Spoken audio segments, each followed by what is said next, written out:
Hello, everyone. Thank you for being here. Thank you so much for your company. Thank you for tuning in. So much has happened since the last time I saw you. I did mention that I wanted to do some readings on the Middle East, but just there's not enough hours in the day, you guys. This channel is not monetized. I get absolutely nothing monetarily from this channel, not a penny. So I do have to work and I do have to make a living. And that does cut into my ability to make videos. So I do apologize for that, but that is my reality. I believe that the conflict going on now in the Middle East with Israel and Palestine, of course, has been a pressure cooker for many, many years. And I think this was planned perhaps many years in the making. But I do believe, according to my readings, that this is all orchestrated by Vladimir Putin. This is all orchestrated by him. And we will see that later on in the news. And I will also put clips of my readings from 2, 3, 4 years ago where we saw all this happening. Hamas attacked Israel, killed many, many Israelis, and mostly civilians, including children and the elderly. And now Netanyahu and his government have retaliated by basically holding over 2 million Palestinians in Gaza and bombing them. Everyone's just hurting each other deeply. I wonder where, as my husband said, I can't take credit for this, but he said, where are the Martin Luther King Jr.'s? Where are the John Lewises? Where are the nonviolent people? It seems like it's the pro-violent people running everything, and we're just hurting each other. I do have faith in us, in humankind, and this is why I want to put these videos, because I know a lot of you, these clips coming up of animal rescues, because I know a lot of you are like, we're very similar, where we want the best for everyone, including children, the elderly, everybody, the young people, the middle-aged people, everyone, and the animals. And it shows a lot that there's a kindness, there's an altruistic nature in us where we help those who cannot help themselves. These altruistic people of Palestine and of Israel, they show us that there is hope. There is hope for us yet. They have compassion, and out of the kindness of their heart, they're moved to sacrifice and do what they can to help these poor innocent creatures. And thus, it shows you that if they can do that for animals, they will definitely do it for human beings. And these are the people that I would like to see at the forefront, right? These are the people that give me hope. Not so much the politicians, but the civilians. We gotta vote all these violent people out, and we have to put the compassionate people in charge. They can organize and they can get things done. And that's our hope. That's our star of hope. These people, these organizations.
Chef.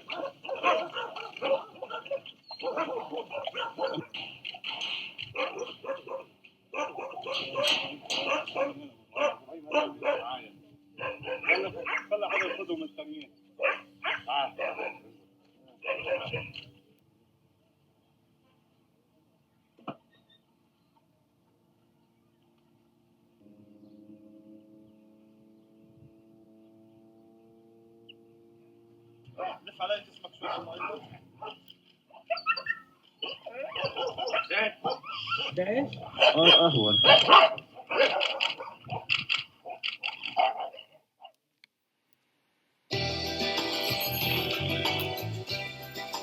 name is Alex Temple. I'm from Abington, Massachusetts. In the Israel Corps program, I volunteer at a dog shelter in a state park, and I work with at-risk youth in the local neighborhoods.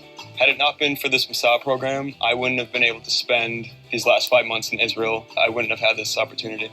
I would highly recommend my friends participate in a Masa program because it allows you to have a true experience of Israel. I just fell in love with the country, the land, the people, the food, the music, and the culture, and I wanted to spend as much time here as possible. Being on this Masa program for the last 5 months has surely strengthened my connection to Israel. Diana Babish used to be a bank manager, but she quit her job to look after stray dogs and cats in Bethlehem. The animals, she says, are like her children.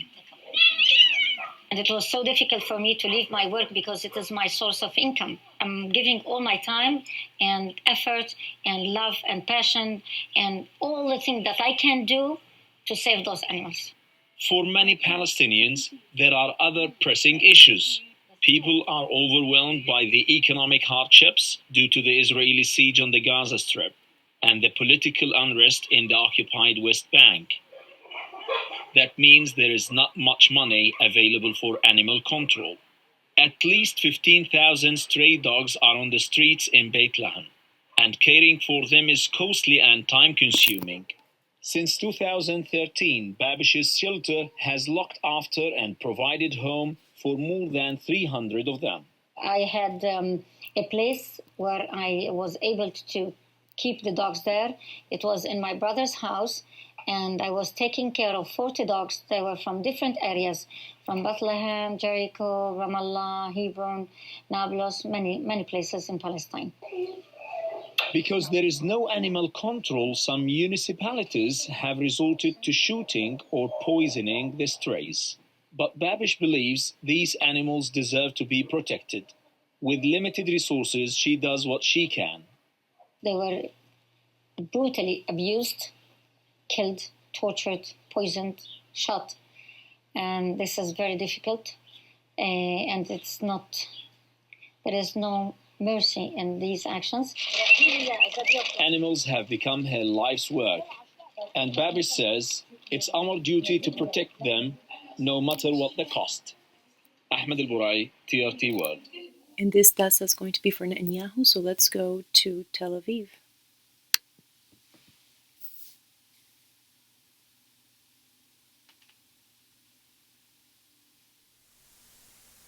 Hello again, welcome back.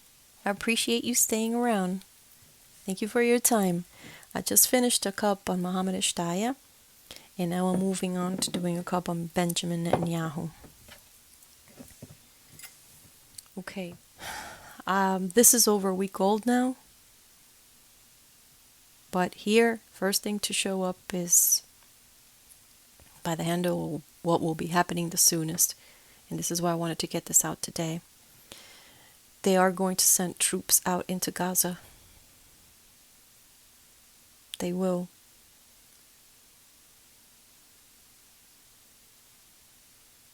So, I don't know if it's a short war or not, but by the looks of this, it's going to extend longer than I thought. It's not going to be done in a few days.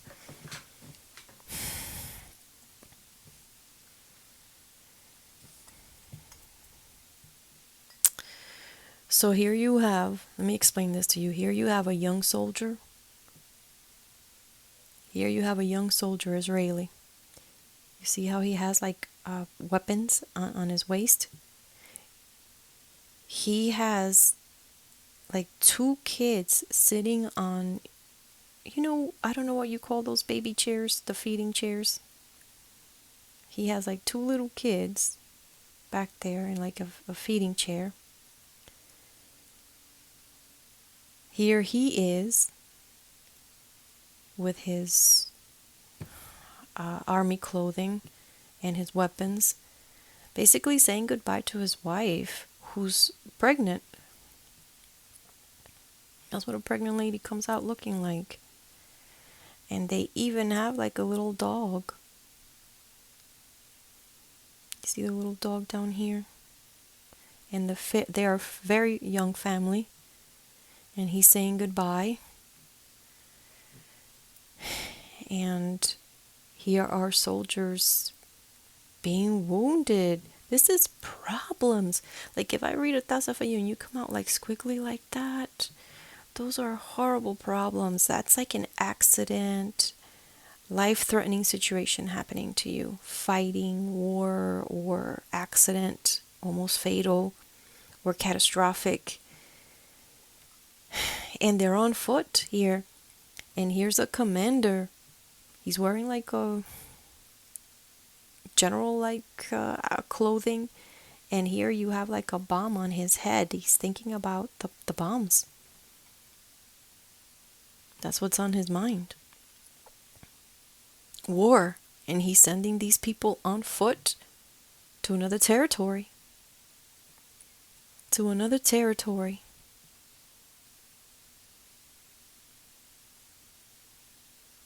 To get to that territory, he has to pass by 2 bodies of water where that other territory is. I don't know what that is. I'm not familiar with the geography there. And here is another person in that other territory, like waiting, gathering intelligence and waiting. And here's a structure getting bombed.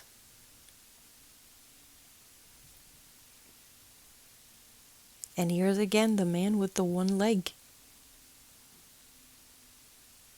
This is Benjamin Netanyahu's Taza. The man with the one leg here too. They're actually going in. So you see how here the man with the one leg is facing this way? Because that's where he lives, basically. But here, because this is Israeli Prime Minister's cup, is going in the other direction towards the man. And here's the man with his one leg again.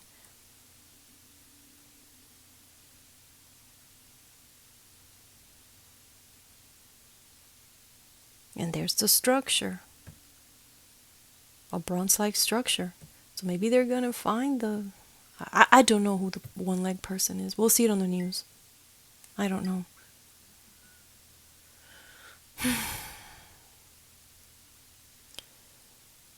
There is hope yet, though. There is hope yet for us all. Because here I see these are Israeli soldiers or Israelis. If they're not soldier, they're envoys of some sort, meeting with Palestinian envoys of some sort. And one of them is a woman, the Palestinian here. And the reason that they're all working together is to save these animals. They're bringing out these dogs out. See this dog here? Another little animal there, another animal here, another animal here. That's a dog. This guy at the dog is actually giving him his front paws and he's standing up. And he's holding the front paws and he's talking to this other Israeli person here.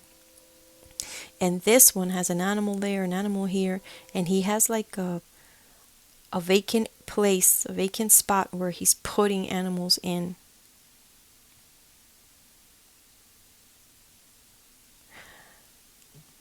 Here are the Palestinians, and here's a cat. Here's a cat. They're saving cats and dogs here. They're all working together to get these animals out from an area, evacuating a bunch of animals from an area. Israelis and Palestinians working together to evacuate the animals.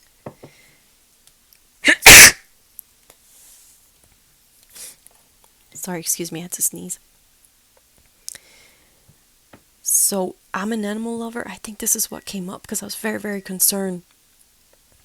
So what this is showing me is if this is for the animals, I think Israelis and Palestinians will also work together to get children and the elderly and the sick out as well.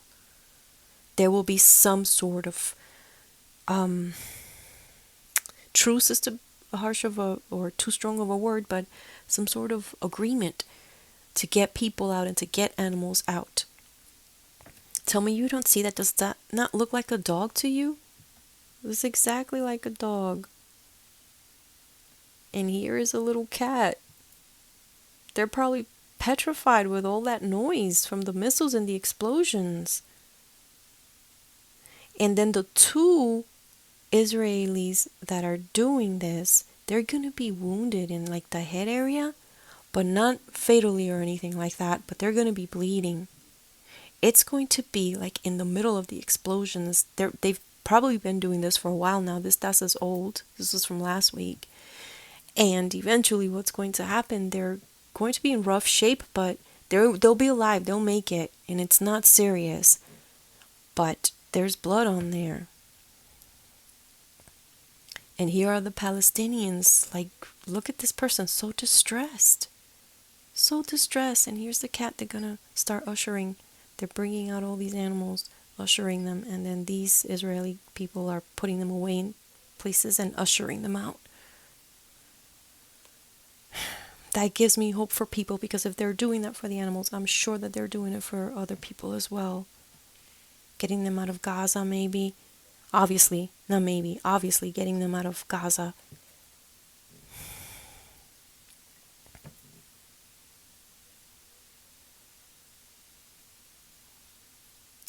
And you know the hostage situation going on there? There will be a hostage exchange. They will let hostages go.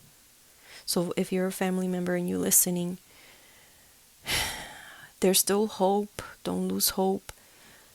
I think some of the hostages will be let go. I still see some left here behind, women and men here. It looks like they're in prison.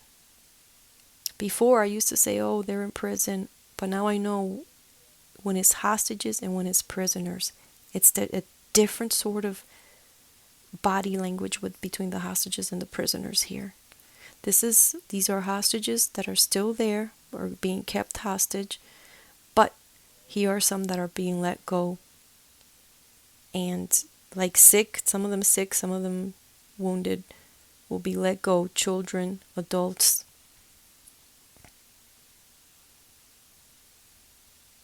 And here's someone waiting for them, receiving them. And it's multiple hostages.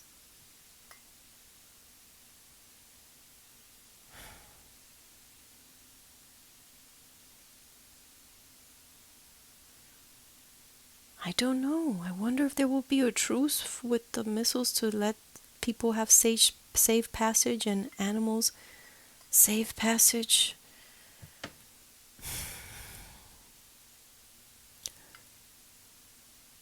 Oh.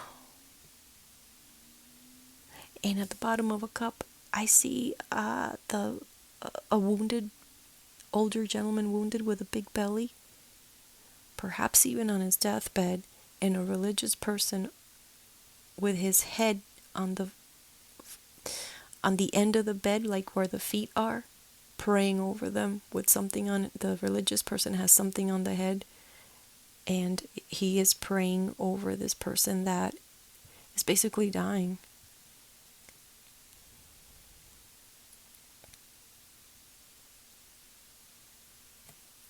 The person that is gravely ill is short of stature and with a big belly, and the religious person is crying and praying on the foot of his bed.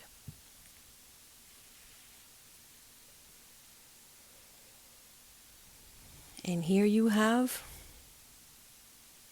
just so many people distressed in that area. Distressed people in the area. And all over the world. I mean, this could be protesters too, all over the world. It's like in different lands.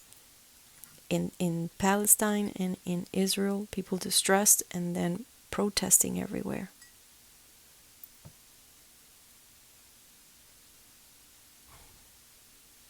And I must keep doing more cups on these people because I mean, I don't see an end to the war, and that's what I was interested in. So I'm going to keep checking. And this was Benjamin Netanyahu's Taza. Again, thank you so much for being here. Cooper, Shakira, and I thank you from the bottom of our hearts. I apologize for being away so long, but I really couldn't help it. I really could not help it. Trying my best to give you the best reading possible and with as much clear information as I possibly can. And best I could do, you guys, for now. Again, I so much appreciate your time and your wonderful comments and your love for my pets and I. And we pray and love you too. We pray so much for you. I do. My mom prays for you guys as well. That's our biggest thing on all the lovely people on my channel and all the people that tune in. May you be safe and protected and blessed. Thank you so much again. Thank you. I will be back as soon as I can. Working very hard. I'm working extremely hard at home and at work and taking care of business, but I will do my best to come up here and read you a task on everything that's been going on. Thank you again, everybody. See you soon. Bye.